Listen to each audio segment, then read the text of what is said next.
Allahu Akbar, Allahu Akbar.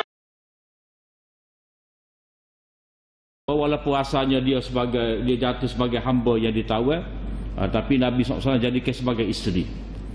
Sehingga orang-orang seperti ini dikira sebagai maknanya orang yang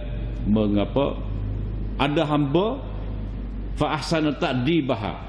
Dia memberi pengajaran, mendidik, mendisiplinkan hamba dengan baik, kemudian dia mengawininya, maka orang itu dapat 2 kali ganda pahala. Jadi bukan setakat memerdekakan hamba, malah hamba tu dijadikan sebagai isteri pula. Maknanya nak mengangkat darjat bekas-bekas hamba. Assalamualaikum warahmatullahi wabarakatuh. Bismillahirrahmanirrahim. Alhamdulillahi rabbil alamin. Wassalatu wassalamu ala asyrafil anbiya'i wal mursalin, nabiyina Muhammad wa ala alihi wa sahbihi ajma'in. Allahumma 'allimna ma yanfa'una wanfa'na bima 'allamtana. Allahumma faqqihna fid din wa 'allimna at-ta'wil wa zidna 'ilman ya rabbal alamin. Rabbi syrah li sadri wa yassir li amri wahlul 'uqdatam min lisani yafqahu qawli. Subhanaka la ilma lana illa ma 'allamtana innaka antal alimul hakim wa la haula wa la quwwata illa billah. Alhamdulillah, syukur kepada Allah SWT. Kita sambung lagi kitab Al-Lu'lu' wal Marjan, Kitabul 'Itq. Ini bab pembebasan hamba. Hadits Abdullah bin Umar radhiyallahu anhuma anna Rasulullah sallallahu alaihi wasallam qala man a'taqa shirkan lahu fi 'abd fakana lahu malun yablughu thaman al-'abd quwima al-'abdu qimata 'adlin fa'ata syuraka'ahu hisasahum wa 'ataqa 'alayhi wa illa faqad 'ataqa minhu ma 'ataqa. Hadis riwayat daripada Abdullah bin Umar, katanya bahawa Rasulullah sallallahu alaihi wasallam bersabda, sesiapa yang membebaskan bahagiannya pada hamba, maka kalau dia mempunyai harta yang sampai kepada harga hamba itu, maka dinilai hamba dengan nilai yang adil, lalu dia memberikan kepada rakan kongsinya itu bahagian mereka dan membebaskan hambanya itu. Jika tidak, dia telah memerdekakan daripada hambanya itu apa yang dia telah merdekakan. Jadi Kitabul 'Itq bab berkenaan dengan membebaskan hamba. Jadi cerita tentang hamba ni, maknanya hamba sahaya lah, hamba yang dimiliki. Zaman sekarang sudah tidak ada dah. Cuma dia pernah berlaku di zaman Nabi SAW, lanjutan daripada apa yang menjadi cara ataupun perjalanan hidup orang-orang yang terdahulu sebelum daripada Islam. Jadi pada waktu Nabi SAW diutus menjadi Nabi, waktu Nabi SAW menjadi Rasul, waktu ketika Quran itu turun, sistem hamba ni jalan dah, dia berlaku dah. Dan Nabi SAW melalui Al-Quran dan juga hadis-hadis Nabi menggesa supaya hamba ni dimerdekakan dengan pelbagai cara. Sama ada dengan cara dimerdekakan ataupun itu dipanggil kaedah ikhtiari sebagai pilihan. Satu lagi dipanggil qahri, maknanya membayar kafarah dengan membebaskan hamba.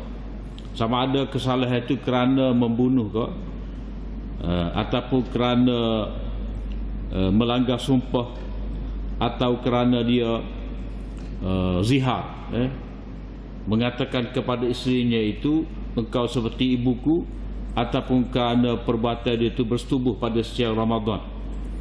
Jadi anjuran daripada Nabi SAW di sini supaya memerdekakan hamba. Tambahan pula ada satu bahagian daripada peruntukan zakat, iaitu asnaf wa fir riqab. Itu semua menggambarkan kepada kita bahawa Islam berusaha untuk memerdekakan hamba ni, maknanya nak mengembalikan manusia yang menjadi hamba tu kepada asal mereka. Itu asal mereka tu adalah orang yang merdeka. Jadi pada waktu Islam itu turun, maka Islam itu berusaha untuk menghapuskan apa jua bentuk ia menjadi sebab kepada wujudnya hamba itu. Jadi zaman jahiliah dulu, seseorang itu boleh jadi hamba dengan sebab apa? Sebab dia tak boleh bayar hutang. Dia buta, lepas tu ada riba apa semua, dia tidak mampu membayar hutang yang dia tanggung, maka dia akhirnya menjadi hamba kepada pemberi hutang. Ataupun kalau judi kau gapo kau, dia gadaikan diri dia, jadi hamba dia menjadi hamba kepada orang yang mengalahkan dia tu dalam judi. Jadi semua tu dibatalkan oleh Islam, tinggal satu sahaja, iaitu hamba-hamba yang ditawan. Maknanya orang yang ditawan dalam peperangan lalu dijadikan hamba, tetapi dengan cara yang sebaik-baiknya. Seperti mana? Seperti mereka dilayani seperti keluarga sendiri.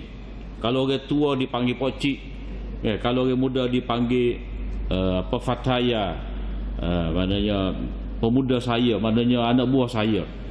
Jadi tidak dipanggil dengan gelaran hamba abdi. Jadi cara Islam melayani hamba-hamba ni sehingga Islam memerintahkan supaya tuan hamba ni memberi makan apa yang mereka makan. Maknanya sesuatu yang nak diberikan sebagai makanan kepada hamba itu adalah jenis daripada makanan yang tuan dia tu tergamuk nak makan. Kalau dia sendiri tak tergamuk nak makan, maka itu tidak dibenarkan diberikan kepada hamba. Samalah juga pakaian, tempat tinggal dan sebagainya. Jadi Islam menetapkan kaedah melayani hamba ni dengan cara rahmat, adil, lemah lembut. Ada jaminan makanan, pakaian, tempat tinggal, dan tidak dibebankan kepada mereka itu pekerjaan yang sukar. Mana biar pandai lah dengan kemampuan mereka. Kena jaga diri mereka itu sebagai manusia. Jadi adanya sistem hamba pada zaman Nabi SAW itu tidak lebih melainkan kerana mengikuti muamalatu bil misli, mana mengikuti trend pada waktu itu. Mana kalau kita kira sekarang ni, kalau sudah tidak ada lagi peperangan, maka tak ada perhambaan. Dan kalau takdir ada perang, orang Islam menang, ramai di kalangan ulama berpendapat bahawa tidak timbul semula sistem perhambaan.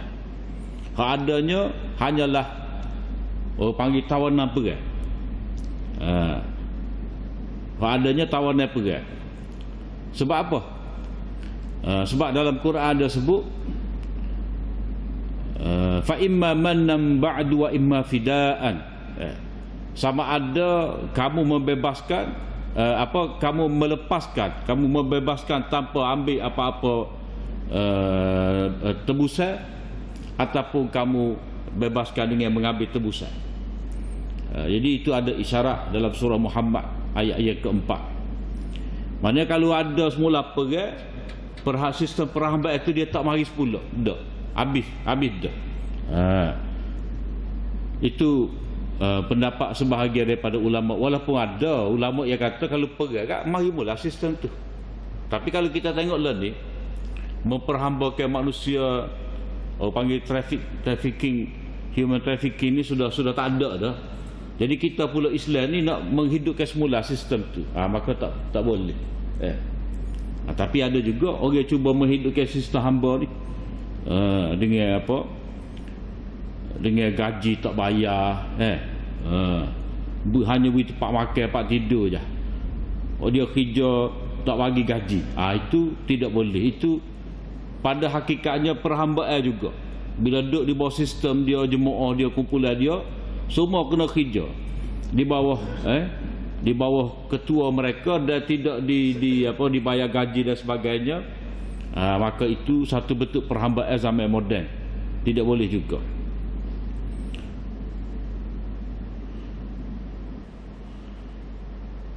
Jadi kalau kita perhati berkenaan dengan hukum-hukum hamba dalam nas Al-Quran maupun hadis, Semua tu ke arah nak membebaskan hamba, menguraikan hamba, memuliakan hamba. Ya. Adapun jalan-jalan untuk menjadikan orang itu jadi hamba, tak ada satu nas pun yang menganjurkan supaya diambil, dijadikan orang itu sebagai hamba. Maknanya dalam istilah dipanggil istirqa. Istirqa, menjadikan orang itu hamba, tidak ada jalan dalam Islam. Cuma waktu tu, waktu zaman Nabi jadi Rasul, sistem perhambaan itu berjalan, tapi Nabi ke arah menguraikan. Antaranya apa? Macam contoh, Nabi SAW bila dia tawan, bila dia tahu Bani Mustalik tu dapat Juwairiyah. Jadi Nabi jadikan dia tu sebagai isteri, maka sahabat-sahabat ia ambil anak beranak Juwairiyah sebagai hamba ni.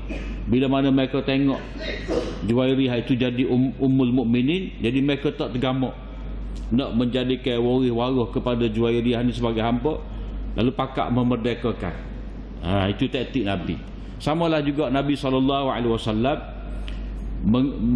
mengahwini Safiyah binti Huyai bin Akhtab. Nabi jadikan dia sebagai isteri, dan walaupun asalnya dia jatuh sebagai hamba yang ditawar, tapi Nabi SAW jadikan sebagai isteri. Sehingga orang-orang seperti ini dikira sebagai maknanya orang yang ada hamba fa ahsana ta'dibaha, dia memberi pengajaran, mendidik, mendisiplinkan hamba dengan baik, kemudian dia mengawininya, maka orang itu dapat 2 kali ganda pahala. Jadi bukan setakat memerdekakan hamba, malah hamba tu dijadikan sebagai isteri pula. Maknanya nak mengangkat darjat bekas-bekas hamba. Jadi dalam Islam ni dia tidak ada satu perintah pun supaya istirqa, maknanya jadikan orang itu sebagai hamba. Jadi hadis yang pertama ni, Nabi SAW menyebut sesiapa yang memerdekakan bahagiannya pada hamba. Ini cerita kalau seorang hamba tu dimiliki oleh beberapa tuan. Moga hamba ni yang mahal juga kan. Kadang-kadang orang nak beli hamba ni, dia terpaksa berkongsi pitih dengan guru dia. Jadi kadang-kadang atas seorang hamba tu 5 orang tuan. Payah bagilah. Hari Ahad, Isnin, Selasa rumah kahwin ni.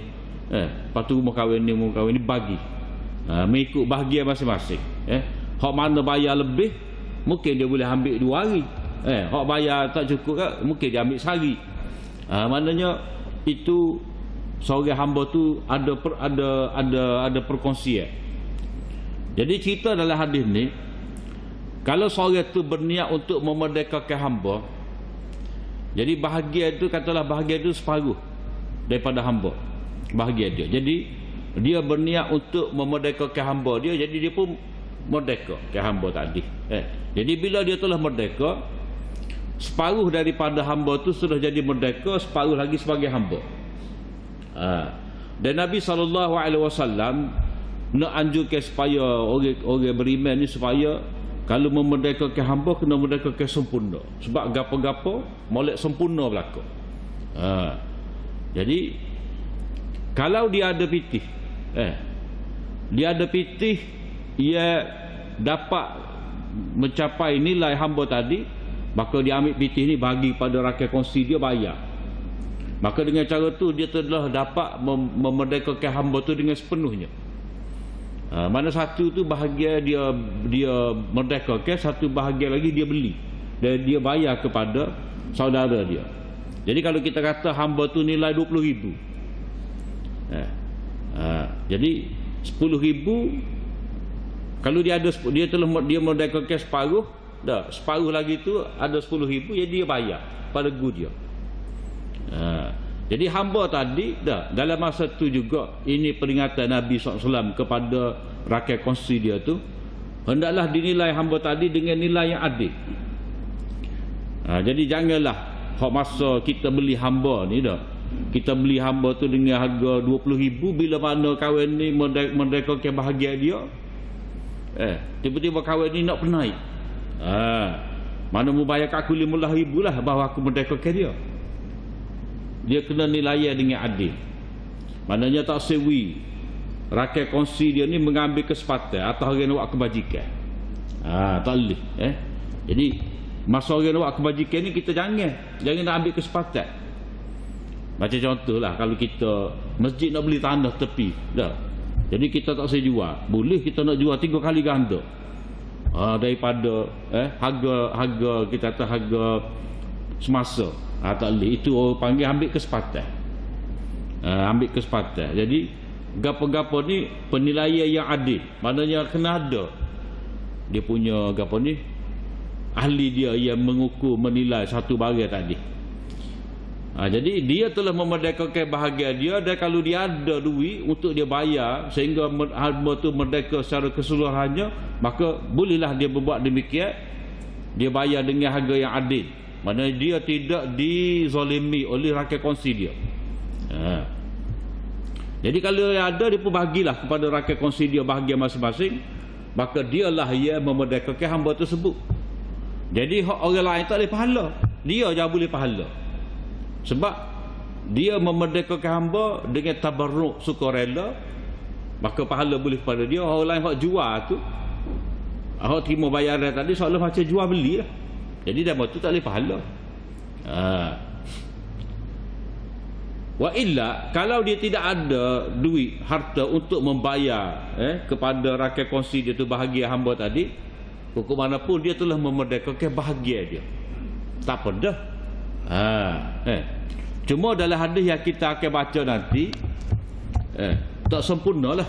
Ni kalau kita tengok pada hadis yang terakhir ni, 994, babu fadlil itq, bab kelebihan memerdekakan hamba. Hadis Abi Hurairah radhiyallahu anhu, qala an-nabi sallallahu alaihi wasallam, ayyuma rajulin a'taqa imra'an musliman istanqadallahu bikulli udwin minhu minan nar. Mana-mana lelaki yang memerdekakan seorang hamba muslim, Allah Ta'ala menyelamatkan dirinya itu dengan setiap anggota hamba tadi. Allah Ta'ala selamatkan setiap anggota dia.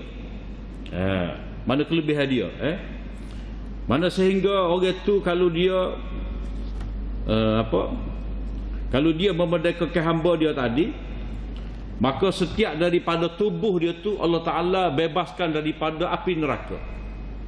Maknanya kalau dia memerdekakan tangan, kata tangan, jadi tangan dia tu selamat daripada api neraka. Kalau dia memerdekakan kaki dia selamat daripada api neraka. Sehinggalah kemaluan dia pun, dia bila mana dia memerdekakan hamba tadi, sehingga kemaluan atas hamba tadi pun, kemaluan dia pun selamat daripada api neraka. Maknanya nak cerita setiap juzuk daripada tubuhnya itu akan bebas daripada api neraka dengan sebab dia memerdekakan hamba milik dia. Itu kelebihan yang Nabi memberi jaminan. Atiq, hendaklah kamu memerdekakan. Jadi sebagai orang beriman yang nak dapat pahala, ataupun di samping dia nak dapat pahala, dia nak dapat kebebasan daripada api neraka, maka dengan sebab itulah Nabi menggesakan kalau dia ada pitih, dia bayar semua, supaya seluruh diri dia tu, seluruh tubuh dia tu selamat daripada api neraka. Bukan kata sebahagia aja. Jadi Nabi mengisyaratkan kepada yang lebih sempurna.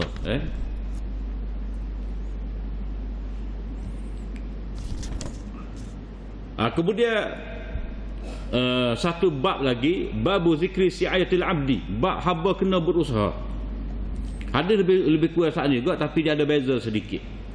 Hadis Abi Hurairah radhiyallahu anhu an Nabi sallallahu alaihi wasallam, man a'taqa shakhisan min mamlukihi fa alayhi khalasuhu fi malihi fa in lam yakul lahu malun quwima mamluku qimatal adl thumma summastus'iya ghaira mashkukin alaihi.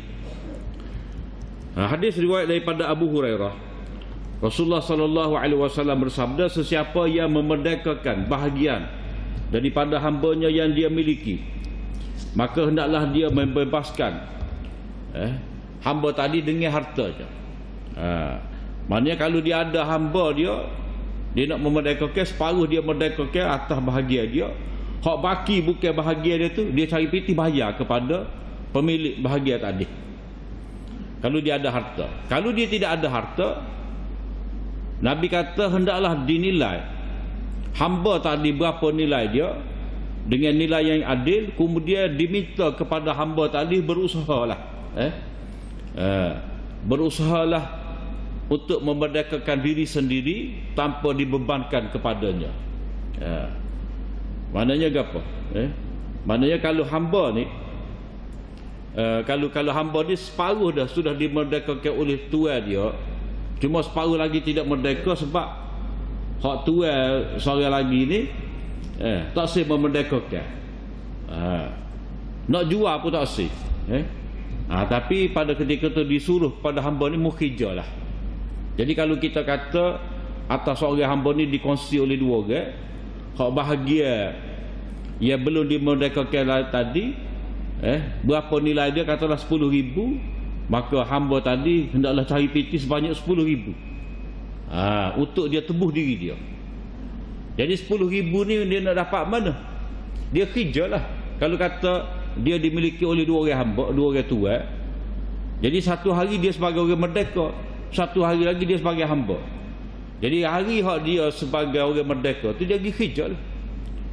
Dia pergi kerja mana-mana tempat, boleh upah ke apa semua, dia sipai. Cukup tu dia pun bayar kepada tuan dia, tebuhlah diri dia. Ini dalam kaedah dipanggil hamba kitabah. Hamba ada perjanjian. Hamba kitabah. Jadi dia disuruh supaya berusaha. Sebab hamba dia dengan kepandaian dia boleh saya pitih. Dan lagu itulah sebenarnya hakikat orang yang ada ramah hamba zaman dahulu. Jadi dia ada hamba ni, dia suruh hamba ni kerja lah. Pergi kebun kawan tu, jaga kambing orang ni. Pergi tolong orang ni nega. Jadi hak dia dapat duit daripada majikan dia tu, separuh dia ambil untuk diri dia, separuh lagi dia serah pada tuan dia. Kalau hak teruk lagi zaman jahiliah, kalau dia ada hamba-hamba perempuan, dia paksa hamba perempuan ini jadi pelacur. Tapi pitih dia ambil ke dia. Ataupun tanya-tanya ada orang mati, dia pergi. Dia pergi puak dia, duk bucu rumah tu, duk teriak. Meratak. Budaya jahiliah ni dia meratak, dia upah. Dia upah hamba-hamba saya ni pergi jerit rumah orang mati. Jadi tuan rumah tu boleh pitih. Sebab apa? Sebab nak menggambarkan bahawa si mati ni orang ada jasa patut ditangisi kematian dia. Jadi dia mau pergi belakang lah. Pergi belakang boleh pitih. Jadi nak ceritanya hamba ni ada zaman jahiliah bukan semata-mata berkhidmat, masak, basuh kuda, mandi kuda ke apa, tidak. Lebih daripada tu lagi, mereka akan hantar hamba-hamba dia ni untuk bekerja. Dapat pitih ambil ke dia. Dia panggil ghullah. Dia boleh jana keuntungan pula daripada hamba yang dia miliki. Kalau tidak orang kata buat pabi berat. Tak. Kawan ni hamba ni maduk makan tidur. Jadi dia jana pendapatan dengan ada hamba tadi. Jadi kalau dia jadikan hamba perempuan dia sebagai pelacur, mana tak ubah seperti bapa ayat. Jadi hamba tadi diminta supaya dia berusaha untuk memerdekakan diri dia. Kalau dia pandai, dia boleh pergi carilah. Siapa nak bayar zakat, nak bayar ke dia supaya dia dapat tebuh diri dia. Tapi ni cerita hak zaman dulu lah.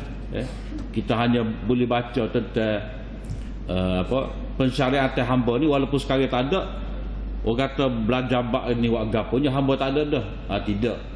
Benda ni ada manfaat pada kita sebab kita boleh tengok kesempurnaan Islam, husnul Islam, mahasinul Islam, keindahan Islam, macam mana Islam melayani orang sebagai hamba. Jauh berbeza dengan zaman jahiliah. Jauh berbeza dengan apa yang diamalkan oleh Rom dan Parsi.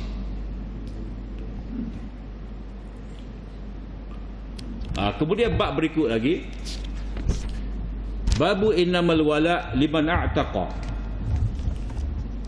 Sebenarnya wala itu bagi orang yang memerdekakan hamba.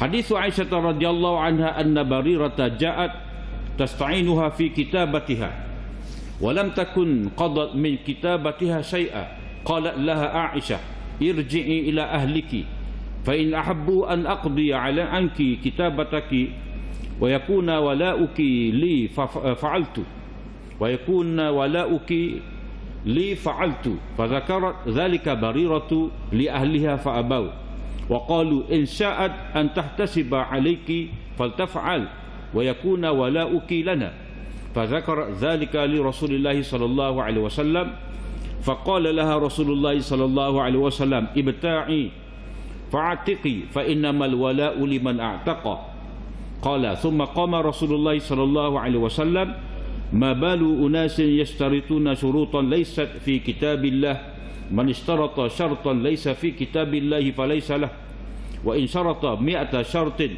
syartullahi ahaqqu wa awthaq. Ini bab wala itu hanya bagi orang yang memerdekakan hamba. Jadi di sini dia ada satu istilah dia panggil wala. Wala ni banyak istilah wala ni. Hak ada dalam zaman ni panggil hak setia wala. Kalau wala'un tu hak ta'asud. Jadi istilah nganyi dia. Jadi hak asalnya wala' ni mana setia. Mana dia di bawah penaungan. Dia bawah penjagaan.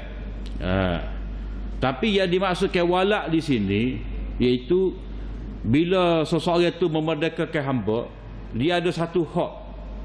Hak ni dia panggil wala', iaitu kalau hamba dia ni mati, dah dia tak ada kerabat terdekat bagi hamba ni, maka dialah yang memerdekakan hamba tadi berhak mendapat harta pusaka daripada hambanya itu. Dan benda ni tak pelik sebab apa? Sebab hamba tu kalau dia merdeka, dia kaya, dah dia ada pitih, jadi tuan hak memerdekakan dia tu berhak mendapat harta pusaka daripada dia. Itu makna wala'.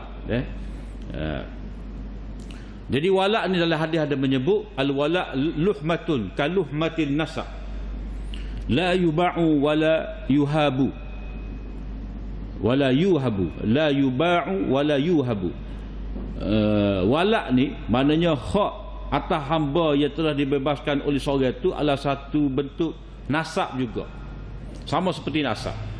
Jadi bila sama seperti nasab, maknanya harta dia tu boleh diwarisi oleh yang memerdekakannya. Dan hak wala' ni sebagai satu hak maknawi, dia tidak boleh dijual, dia tidak boleh dihadiahkan. Macam kita katalah dia ni anak kita, dah tiba-tiba ada orang nak pada anak kita ni, dia pun bayar pada kita, lalu dia nak suruh anak kita ni bank dia pun bayar kita, tak boleh. Tapi ada orang buat lagu tu zaman jahiliah dulu. Dia beli nasab, dia beli nasab keturunan, dia rela, dia rela beli daripada seorang supaya dia ni dapat masuk dalam lingkungan kabilah tersebut. Itu dia panggil, dia cuba menisbahkan diri dia kepada satu kabilah supaya dia dapat kemuliaan. Macam contoh, orang tu tak ada sahib, dah tak ada sahib. Tiba-tiba nak suruh ada sahib ni, dia jadi anak akak kawan tu, dia pun bayar. Ejah lagu mana pun biar tu bit sahib di nama dia. Tu tak boleh. Jadi cerita dalam hadis ni, Barirah ni seorang hamba. Dia datang menemui Aisyah radhiyallahu anha nak berunding dengan Aisyah, cerita pada Aisyah berhubung dengan kitabah dia. Maknanya surat perjanjian untuk melepaskan diri daripada hamba. Mana dia ada ni, mana Barirah ni, dia ada berapa orang tua.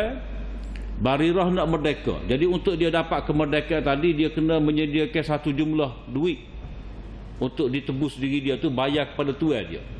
Jadi kalau dia rembah setoka, merdekalah dia. Jadi sekarang ni dia nak berunding, nak cari pitih mana.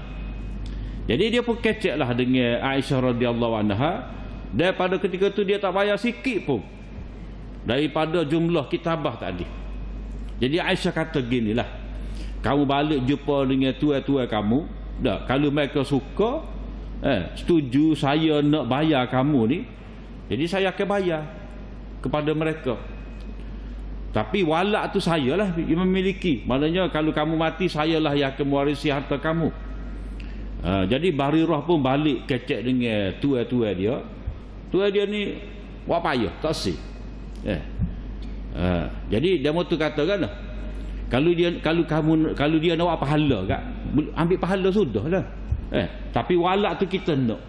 Jadi seolah-olah dia tu kata, Aisyah nak memerdekakan hamba ni kerana Allah, nak dapat pahala. Jadi bila niat nak dapat pahala, tak secaralah urusan dunia ni, maknanya walak tu dapat ke dia, hak untuk mewarisi. Maknanya bagi tuan dia ni, dia menganggap Aisyah ni nak belaka. Pahala pun nak, manfaat duniawi jadi pemegang walak pun nak juga. Jadi dia kata, kalau nak pahala, cara nak pahala lah, tu secaralah dunia ni. Dah. Cuma kita kata Dr. Iman nak pahala kat, tu ambil pitih lah. Atau akan cek lagu tu, kalau benda tu ada hak atas diri dia, dia berhak dapat. Tak boleh kita nak kata dia nama-nama pahala pitih, tak sambil lah. Tu tak kena. Jadi kalau benda tu sabit, layak dapat duit, dapat upah, kita kena timba walaupun benda tu boleh pahala. Sebab macam gali kubur, gali kubur dah. Kalau kita tanya nama gali kubur ni ikhlas kerana Allah Taala ke tidak? Memang ikhlas. Kalau kita tak sambil pitih, pendek kata pani saya buat sodok lah. Kau orang sodok.